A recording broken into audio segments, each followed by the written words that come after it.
year that 2 Peter was written, and this is what Jude says.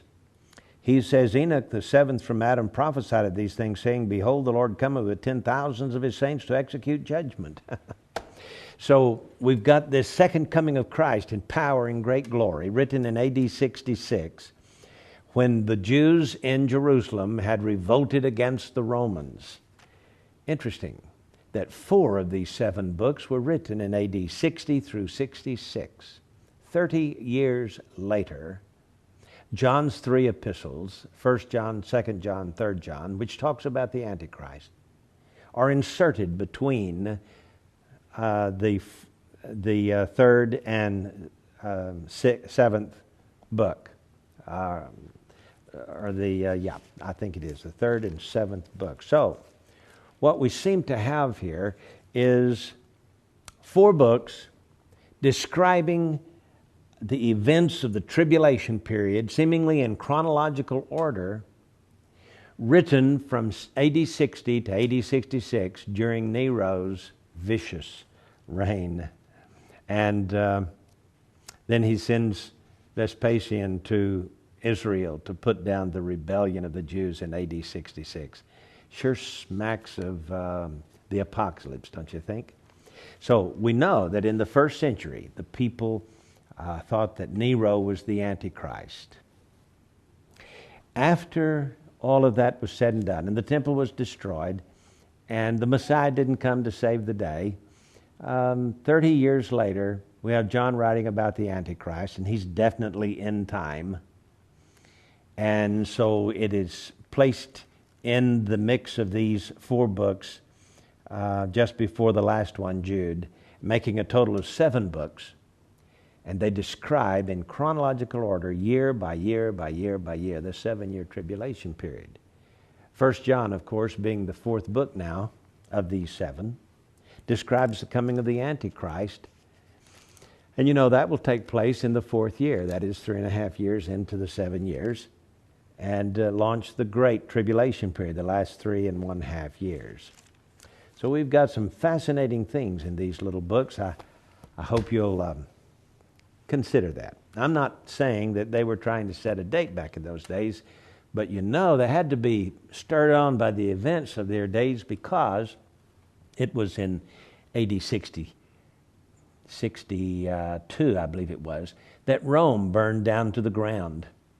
And so you know these guys were thinking, Babylon is burned with fire, and wow, it looks like he's going to commit the abomination of desolation, and his name adds up to 666. And so Peter writes, the end is near. Let me read it again to you.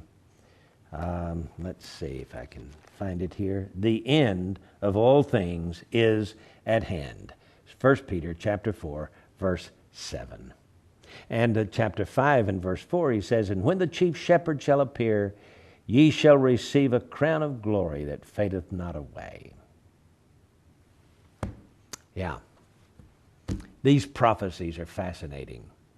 Now, I'm not saying that they believed that that was the end. I'm saying it looks like the possibility.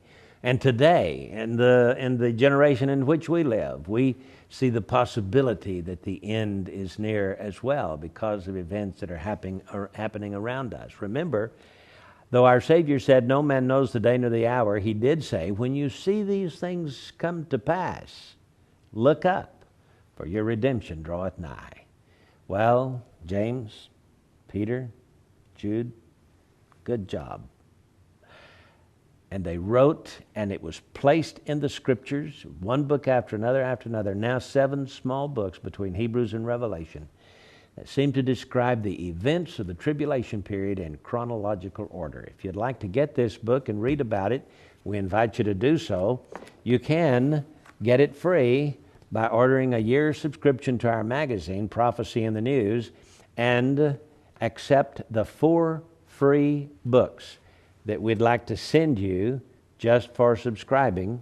That would be The Mystery of the Menorah, The Guardians of the Grail and the Men Who Plan to Rule the World, They Pierced the Veil and Saw the Future, and Hidden Prophecies in the Song of Moses. A $48 value worth of books.